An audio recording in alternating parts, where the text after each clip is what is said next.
All right, guys.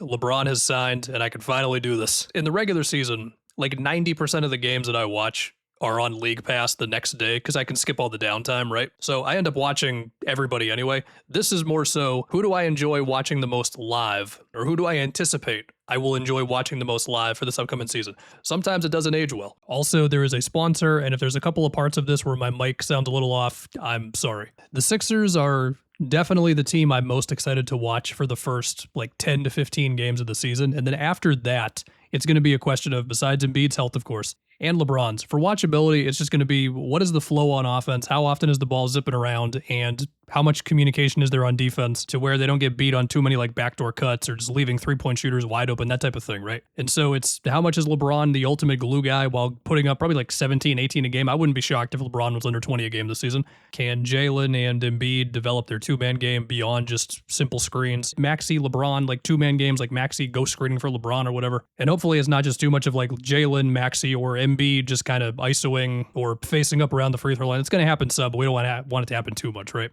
I'm not expecting the 2014 Spurs here, but I'll say again, LeBron can be the ultimate connector of this whole thing. And I know like there's been a lot of usage rate convos. Look, Jalen's usage from last year is going to go down. Maxey's usage when he was playing with Harden was a little lower. I think LeBron is going to be willing to lower his usage a little more as well. So yeah, anyway, do I want to put them in S tier? I think I do. Let's do all the other potential LeBron teams.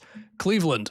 It's probably C tier, man. Their chance for me to be excited about them was them getting LeBron again. I don't know how much more I've got in me of Evan Mobley, offensive development, Donovan Mitchell, pull-up jumpers, James Harden, skip passes to Max Strus. I'll see you in the playoffs. They're going to win a good amount of games. I mean, they got to 52 wins, and that was with a combined like 50-something games by Harden and Garland. And I'm just not that jazzed up to really watch it. All right, next LeBron team, the T-Wolves.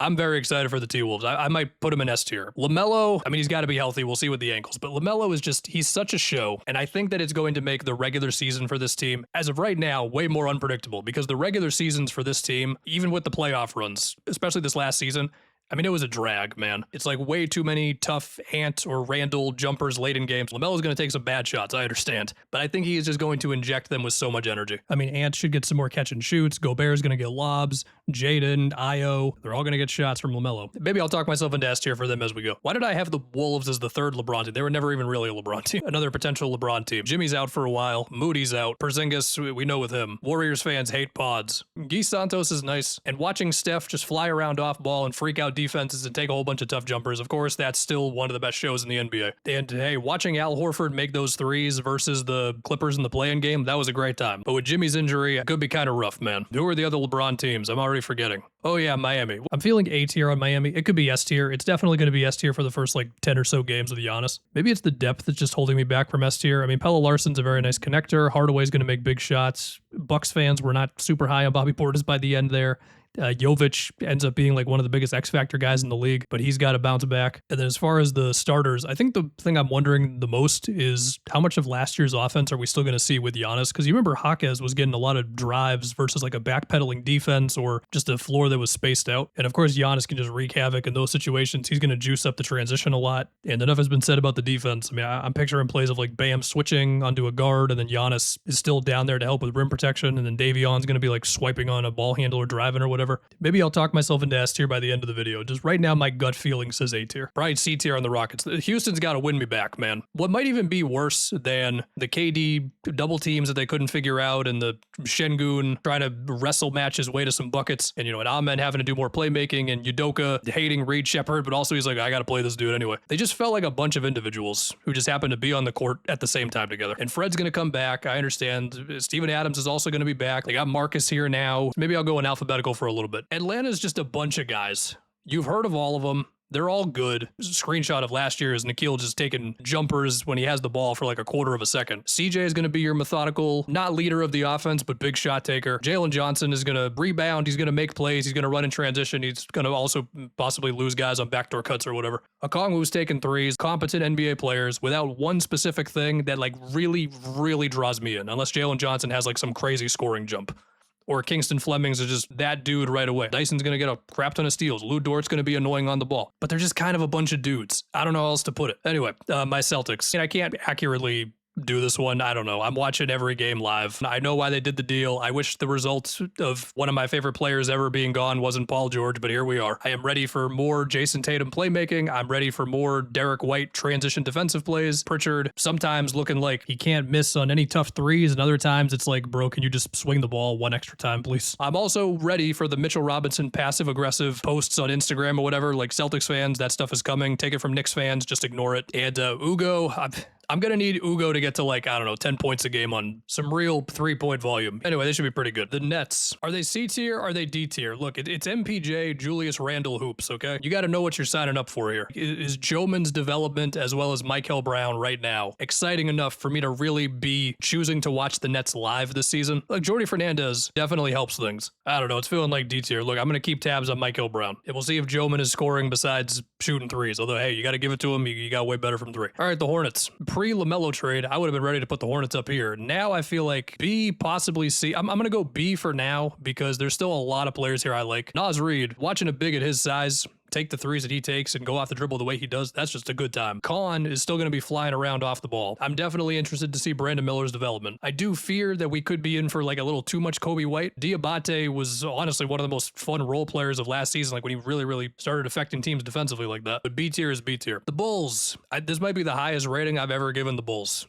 Before we get back to it, this video is sponsored by SeatGeek.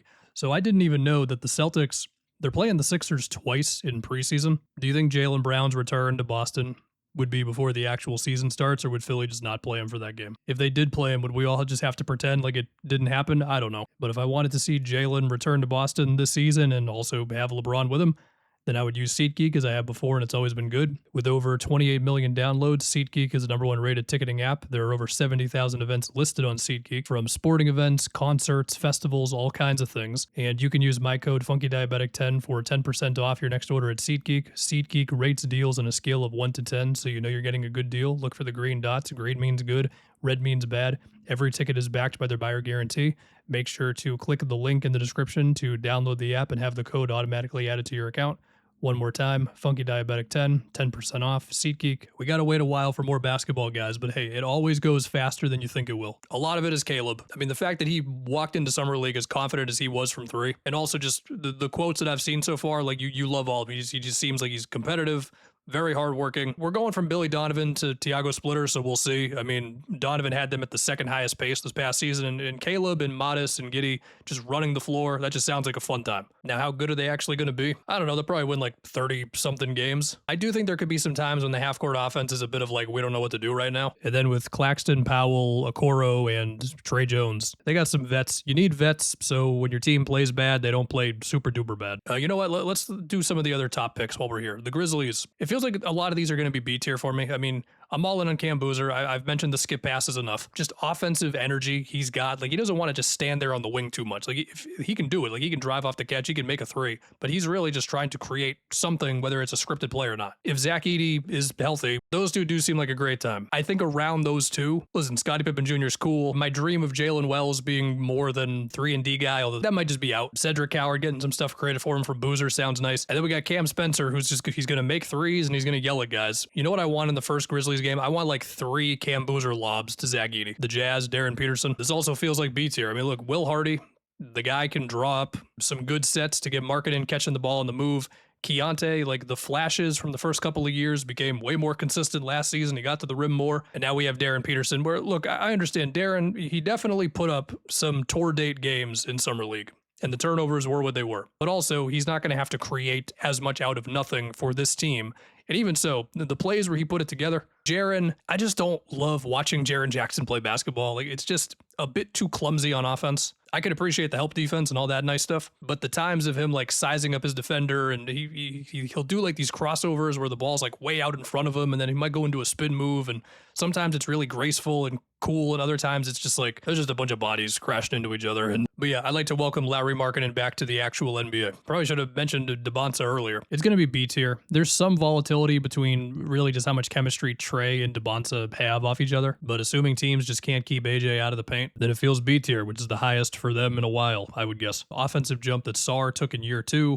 Trey and AD should make them a more serious basketball team. The way this isn't very fun is if it's a little too much of Trey and AD and the young guys just kind of watching them run screen actions all day together. But assuming Sar, Keyshawn, the other Trey, and AJ are creating and getting enough stuff created for them, they're in B tier. AD's got to be healthy, you know. All right, no more with the high picks for right now. The Pacers, A tier, possibly S tier. I got to have more than one S tier team. It all just comes down to, do they still have the magic of last season? 2 years ago, you know what I mean. The roster's still pretty much the same. I think they're still going to have that DNA of like Halliburton just leads this whole thing. Like we run as hard as we can in transition because we know that he's going to find us. And it's just going to be a whole bunch of quick actions in the half court. And when we need it to, it can become like a Siakam ISO. Just watch Nembhard on defense. He'll just do like 7 different things within like a 6-minute span. Like sometimes he'll guard the other team's best guy. Sometimes he'll be like a really good help defender. Zubats help the flow of everything. Yes, but he can't shoot. The screens, the dives, the offensive rebounds. He'll bring new things to them as well. Actually, you know what? Let me just put the Wolves in S tier right now, okay?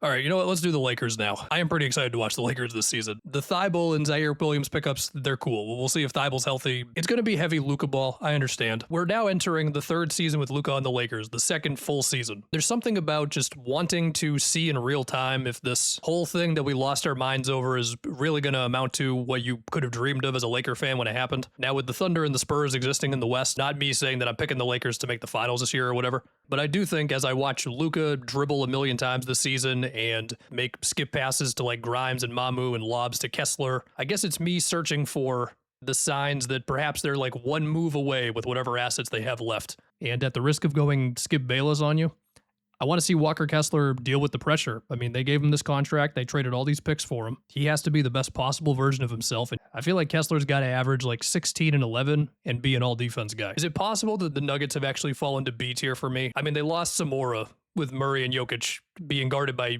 Gobert and Jaden in round 1, right? And last regular season, before the streak they went on at the end of the season, I wouldn't say it was the most entertaining year for them because Aaron Gordon healthy. I mean, we've done this so many times at that point. But at the same time, Jokic is still maybe the most watchable guy in the NBA. I feel like I'm still going to put him in A tier. Let's do Dallas. So Dallas was a rough watch last year besides watching Cooper. Kyrie is back. Dallas fans were very happy to see Nembhard gone. Merez Johnson might have more offensive pop than you initially believe, and you get to watch him do all the switching and helping on defense to satisfy all your nerd things. Feels like B tier. Some of this is also dependent on how much of Najee Marshall are we getting, because at various points of last season, it was a good amount of Najee Marshall and his weird floater thing. The Pistons, they were an A tier watch last year because they just played harder than everybody else. You get to see Asar make all types of plays, steals, blocks, flying in transition, locking guys up, whatever. And especially when they were at home, there was something about watching the Pistons get a big stop, and then Cade is flying in transition, and then he hits Duncan for a 3, or it's Jenkins for a 3 or whatever. It just hit a little more than every other team. And so now I'm starting to fear that you're still going to win a good amount of games. I don't know if you're going to win 60 again. I would predict less than 60. But am I going to be unfazed by a 50-something win Pistons season? Because they haven't acquired a second big-time scorer. Now, the Durant situation is still floating over their head. Do we think he'd actually take the qualifying offer? Like, if he does, of course I'm going to do a video about it. John Collins, it's different than Tobias. Does it make it particularly more watchable? I'm going to say no. The Clippers. So I'm recording this little part after I actually recorded this because since then, the Kawhi investigation stuff has come out where it could go all the way until 2027, like Adam Silver, what the hell. But I did the video as if the trade is going to happen, and so I'll say here, I don't know, man. Okay, the Clippers end up in C tier for me because there's only so many Brandon Ingram mid-rangers and Garland running the offense possessions, and maybe Keaton Wagler pops right away to draw me in a little bit more. I mean, do I want to see like a super amount of Brook Lopez deep threes in my life? I don't totally need it, but I put him in C tier. If the trade doesn't happen, who knows what the hell. Just assume this part also applies to the Raptors part when we get there. The Bucks.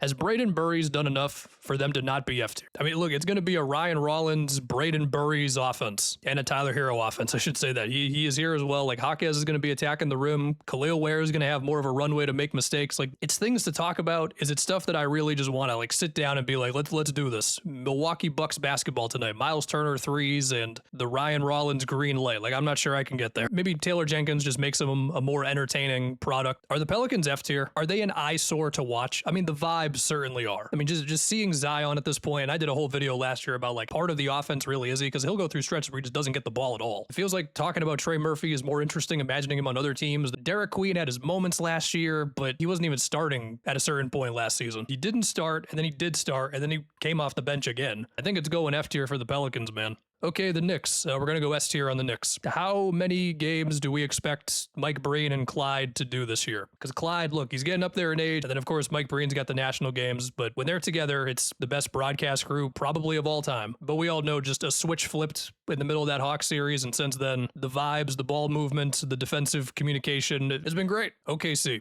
I kind of enjoy watching the Thunder more in the playoffs than in the regular season. In some ways, it's not fair to them. I mean, they're going to win 60-something games. They're going to be, I assume, first in defensive rating again. SGA is going to be unguardable. And that's all great. But when you are a dominant team and you don't have, I mean, we'll talk about Wemby in a second here, or if you don't have Steph and the Warriors changing everything we think about basketball in front of us, it's not that you're a bad watch. It's just you're a better watch in the playoffs. Of course, I can appreciate Caruso getting 3 huge steals in a fourth quarter to seal a game, or I can appreciate J-Dub guarding every position on a particular play, or AJ Mitchell shot creation. But again, it's more fun in the playoffs. Hopefully J-Dub's healthy. The Magic. I'm deciding between B and C tier. Remember a couple years ago when they won 47 games and they lost in Game 7 to Cleveland? They were actually one of the more fun teams in the league that year because it was like, we're a little better than the sum of our parts, and Jalen Suggs is a maniac, and they were great on defense, and the offense was a slog, but there was this endearing thing about them. Since then, Desmond Bane trade, injuries, almost beat the Pistons in round 1. Everybody's roasting Paolo, but he will have games of going insane. And now I'm deciding how optimistic I want to be on the healthy version of this team. We saw what happened in the Pistons series once Franz went down. But then it's like, yeah, you are still going to get some Paolo, I don't know, free throw line jumpers. You're still going to get the feeling that Franz might not be doing enough. Sometimes Wendell Carter's like an NBA nerd dream center. Other times it's like, oh, I forgot that Wendell was in the game right now. The Suns. You got to give credit to the Suns that they did kind of grind themselves into just being a competitive team last season. But I do think part of the watchability of a team is also like, are we building towards something? And hey, listen, Malawatch, okay. If you catch Jalen Green on the right night, he's very watchable, but I just have a tough time like really rallying around a 40-something win team with not a whole lot to like really look forward to, I guess. Godaro's here, cool. Like maybe Ryan Dunn gets the 3 ball sorted out, I don't know. Of course, Dylan Brooks guarding star players and trash talking and Book just being Book, even if I think they've asked him to do too much as a playmaker. It's cool. It's watchable. They're going to be in competitive games. Am I excited for it? Not too much. Next up, the Blazers. It might also be C tier. A Denny Avdija-led offense is not the most entertaining. And then we've got this owner who gutted the broadcast crew when they had one of the best broadcast crews. Like that certainly hurts things. By the way, Blazer fans, like everything I hear about this owner, like I just feel bad for you guys. Like you're a billionaire and you're also going to make regular people's experience with the team worse. And that's before we get into that he doesn't want to pay for the arena. What the hell is this? And then on top of that, we're now throwing Ja Morant into the mix. Look, I understand why they did the trade. They didn't have to give up much to get him. Has Ja Morant been very fun to watch in a while, besides like a 40-point game against Philly? And so listen, I'm intrigued by Klingon's development. I'm intrigued by like another season of Scoot. And hey, I mean, I could watch Tamani Kamara work on defense and he's gotten better from 3. Like, that's all good stuff, but feeling C tier. The Kings. Do I go optimistic on Sacktown and go to the C tier? Am I too intrigued by Sabonis, Zach LaVine, and Darius? I forgot Zach LaVine was on the team. Okay, what is the most optimistic spin on a Kings season that's fun to watch? It's like Zach LaVine bounces back, and then he and Acuff both develop like a really nice 2-man game with Sabonis. The biggest dream in the world would be if Keegan Murray's 3-ball comes back. Does Ray No move the needle like that for me? I'm definitely intrigued, but I wouldn't say I'm hyped either. I mean, because of Acuff, like I am going to end up watching a lot of their games, especially early in the season. Got to get the feel for the rookies early. But yeah, it feels like D tier possibly could get up there. The Spurs, I think the Spurs are just going to be S tier for like the next 10 years or something. Like Wemby just continues to be the most watchable NBA player that I can imagine. I think what I'm going to try to be most zeroed in on for them this season is the half-court offense execution in close fourth quarters. The one advanced stat for this whole video for you.